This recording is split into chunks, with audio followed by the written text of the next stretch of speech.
Bonjour à toi. Si tu es ici aujourd'hui, si tu écoutes ou regardes ceci, c'est probablement parce que ton cœur porte une blessure profonde, une trahison émotionnelle, un rejet qui t'a fait douter de toi, de ta valeur, de l'amour, de la confiance, parfois même de la vie elle-même. Laisse-moi te raconter l'histoire d'Anna. À 35 ans, Anna avait tout pour être heureuse. Une relation passionnée, des projets d'avenir, des promesses échangées dans l'intimité, une confiance totale. Elle se sentait enfin aimée, enfin choisie. Mais un soir, tout a basculé. Elle a découvert les mensonges, les messages cachés, une double vie, une trahison complète. Le choc a été violent. Les nuits blanches, les crises de larmes incontrôlables, cette voix intérieure qui répétait sans cesse « Je ne vaux rien, je ne suis pas assez, personne ne m'aimera vraiment ». Cette blessure du rejet, réveillée par la trahison, n'est pas seulement une rupture amoureuse, c'est une blessure de l'âme. Comme l'explique Lise Bourdeau dans son livre « Les 5 blessures qui empêchent d'être soi-même », la blessure du rejet est l'une des plus profondes. Elle naît souvent très tôt dans l'enfance. Un parent distant, un sentiment d'être de trop, un abandon perçu, et nous pousse à porter un masque, celui de la fuite, du retrait, de l'invisibilité, pour ne plus jamais risquer d'être rejeté. Mais voici la vérité qui va tout changer pour toi. Cette douleur, aussi intense soit-elle, n'est pas ta destination finale. C'est ton point de départ vers une version plus forte, plus authentique, plus libre de toi. Anna s'est relevée et s'est reconstruite. Elle vit aujourd'hui avec une paix et une confiance qu'elle n'avait jamais connue avant. Et toi aussi, tu le peux. Pendant cette méditation, je vais te guider à travers cette étape concrète, profonde et praticable. Pas de phrases toutes faites, pas de solution miracle, juste un chemin réel, des témoignages, des outils qui ont aidé des milliers de personnes. Respire profondément, tu n'es pas seul. Tu es exactement là où tu dois être pour commencer à guérir. Prends une grande inspiration et inspirons ensemble. La première étape la plus importante, c'est de regarder la blessure en face. Anna, au début, fuyait tout. Elle évitait les miroirs, supprimait les photos, changeait de trottoir pour ne pas croiser les lieux chargés de souvenirs. Mais plus elle fuyait, plus la douleur la poursuivait. Un soir, elle a pris un carnet et un stylo et elle a tout écrit, sans filtre. La rage, la tristesse, la honte, le sentiment d'être sale, indigne, brisé. Aujourd'hui, je t'invite à faire la même chose. Si tu le peux, prends un carnet et une feuille maintenant. Si tu es en voiture ou en déplacement, fais-le mentalement ou dès que possible. Pose-toi des questions et écris ou pense sincèrement. Qu'est-ce que cette trahison a exactement réveillé en moi? Quelle émotion domine? D'où vient cette peur profonde du rejet? Y a-t-il des souvenirs d'enfance, d'expériences passées où je me suis senti rejeté, invisible, non désiré? Quelle croyance ai-je adoptée à cause de cela? Par exemple, je ne suis pas aimable tel que je suis. Les gens finissent toujours par partir.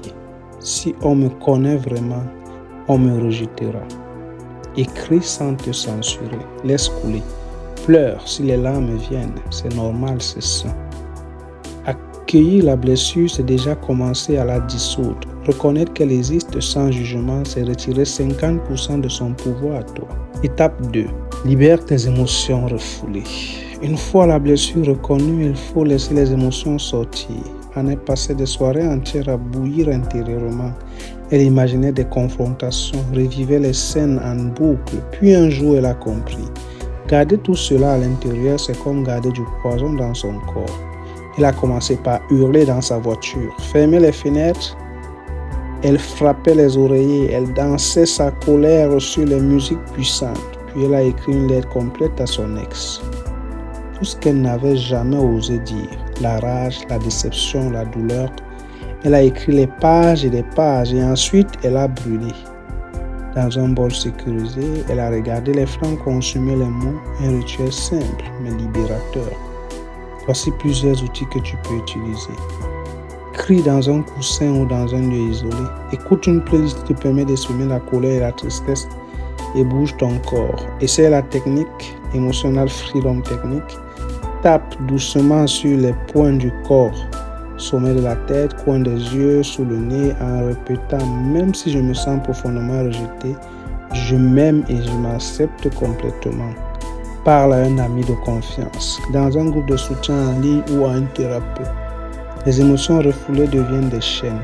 Les exprimer, c'est briser les chaînes. Étape 3. Reconstruire l'estime de soi. Quand la tempête émotionnelle commence à s'apaiser, il est temps de reconstruire les fondations, ton amour pour toi-même. Anna a commencé par de petites actions quotidiennes. Elle s'est remise au yoga.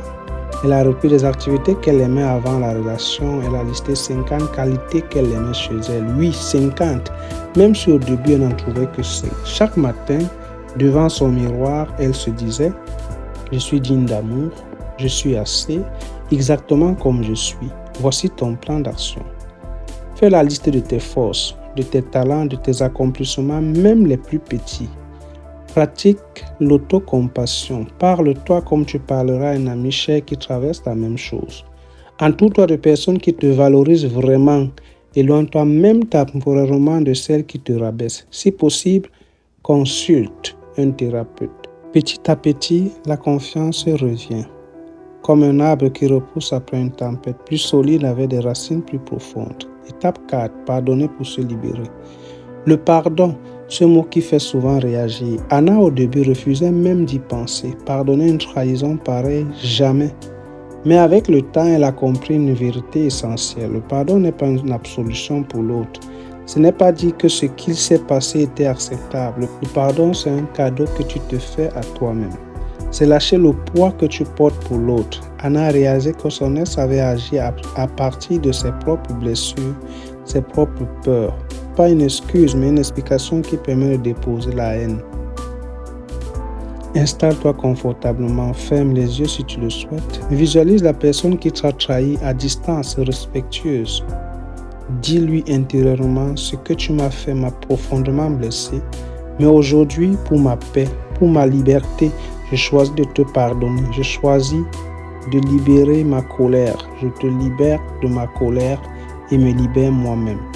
Respire profondément, laisse partir ce qui doit partir. Tu peux répéter cela autant de fois que nécessaire. Le pardon est un processus, pas un événement unique. Étape 5. Transformer la douleur en force. Toute grande épreuve porte en elle une graine de croissance. Anna a transformé sa douleur en mission. Elle est devenue coach en relations saines et aide aujourd'hui d'autres femmes à guérir de la trahison. Ta douleur peut devenir ta force. Elle t'a appris ce que tu ne veux plus accepter, ce que tu mérites vraiment, les limites à poser, les signaux d'alarme à écouter. L'expérience, aussi douloureuse soit-elle, t'a rendu plus sage, plus discerning, plus puissante. Étape 6. Réapprendre à aimer et à faire confiance. Beaucoup craignent de ne plus jamais pouvoir aimer après une trahison. Anna aussi avait peur. Mais elle a appris que la confiance se construit d'abord en soi, puis doucement envers les autres. Aujourd'hui, elle pose des limites claires dès le début. Elle communique ses besoins. Elle observe les actes plus que les paroles. Et elle s'est ouverte à nouveau, pas par peur de la solitude, mais choix conscient. Mais par choix conscient. Toi aussi, quand tu seras prête, tu pourras aimer à nouveau, pas comme avant, mais plus sainement, plus librement. Étape 7. Renaissance complète. Et puis un jour, tu te réveilles et tu réalises que la douleur n'est plus au centre. Elle est là comme une cicatrice, mais elle ne te définit plus. Tu vis pleinement, tu ris franchement, tu aimes profondément, tu es toi. Enfin, Anna est cette femme aujourd'hui. Et toi, tu es en chemin vers cette version de toi. Nous arrivons au bout de cette méditation ensemble. Tu as maintenant un chemin clair. Cette étape solide, des outils concrets. La guérison prend du temps. Sois patient et bienveillant avec toi-même. Chaque petit pas compte. Agis dès aujourd'hui. Commence ton journal de guérison ce soir. Écris la première page. Partage ce contenu avec quelqu'un qui traverse la même épreuve. Tu pourrais changer sa vie.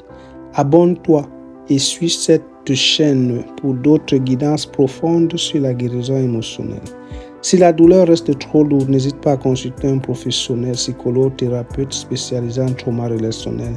Tu mérites cet accompagnement. Tu es plus fort que tu ne le crois. Tu mérites un amour sain, vrai, réciproque. Ta renaissance ne commence pas demain.